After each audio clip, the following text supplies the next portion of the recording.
Hi friends, ഇന്ന് 1/1/2026. ഏവർക്കും പുതുവത്സര ആശംസകൾ.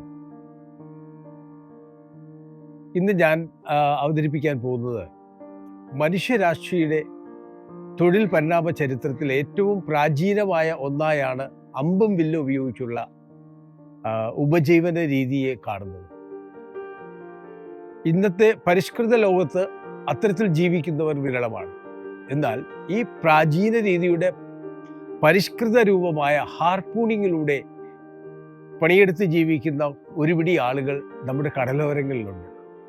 അവരെയാണ് ഞാൻ ഇന്നത്തെ എപ്പിസോഡിലൂടെ പരിചയപ്പെടുത്താൻ പോകുന്നത്. ഇത് തിരുവനന്തപുരം കോവളത്തെ ലീല ബീച്ച്. ഈ കാണുന്ന കടലിലേക്ക് തള്ളി നിൽക്കുന്ന പാറകളുടെ തുടർച്ചയായി കടലിനടിയിൽ ധാരാളം പാറപ്പാരുകളുണ്ട്. ഈ പാറപ്പാരുകളിൽ കടലിനടിയിലെത്തിയാൽ നമ്മുടെ ആദ്യ കാഴ്ചയിൽ നാം കാണുന്നത് നിറയെ ചിപ്പികളും മത്സ്യങ്ങളുമാണ്. എന്നാൽ ആ പാറപ്പാരുകളുടെ അടരുകളിൽ, ഇടുക്കുകളിൽ ജീവിക്കുന്ന ചില മത്സ്യങ്ങളെ ലക്ഷ്യം വെച്ച് ഹാർപൂണിങ്ങിന് വേണ്ടി ഇറങ്ങുന്ന മിടുമിടുക്കനായ തൊഴിലാളിയാണ് ഈ കാണുന്ന സുധി. കേരളത്തിൽ സുധിയെപ്പോലെ ഇത്തരത്തിൽ മീൻ പിടിച്ച് ജീവിക്കുന്ന തൊഴിലാളികളെ എണ്ണിപ്പെറുക്കിയാൽ നമ്മുടെ 2 കൈവിരലുകളിലും ഒതുങ്ങും. കോവളത്തും വിഴിഞ്ഞത്തുമാണ് മെജോറിറ്റി ഹാർപൂണിങ് ഫിഷർമെൻ ഉള്ളത്. ഇന്നത്തെ മീൻപിടുത്ത രീതികൾ വെച്ച് നോക്കുമ്പോൾ ഹാർപൂണിങ് ഒരു സെലക്റ്റീവ് ഫിഷിംഗ് മെത്തേഡാണ്.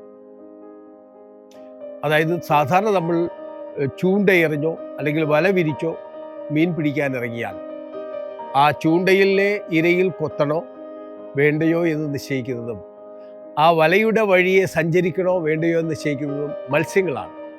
എന്നാൽ ഹാർപൂണിങ്ങുമായി കടലിനടിയിലെത്തുന്ന സുധിയെപ്പോലുള്ള തൊഴിലാളികൾക്ക് അവിടെ കാണുന്ന മത്സ്യങ്ങളിൽ ഏത് മത്സ്യത്തെ പിടിക്കണം എന്നുള്ളത് നിശ്ചയിക്കുന്നത് അവരാണ്.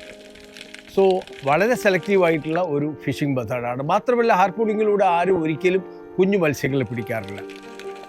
അതേക്കാളുപരി ഇന്നത്തെ തൊഴിൽ രീതികളിൽ ഏറെ നാശനഷ്ടം വിതയ്ക്കുന്ന അത് ആവാസ ഇടങ്ങൾക്കാണ്. ഹാർപൂണിങ്ങിലൂടെ ആവാസ ഇടങ്ങളെ അവർ മൃദുവായിട്ട് പോലും ടച്ച് ചെയ്യുന്നില്ല എന്നുള്ളതാണ് സത്യം.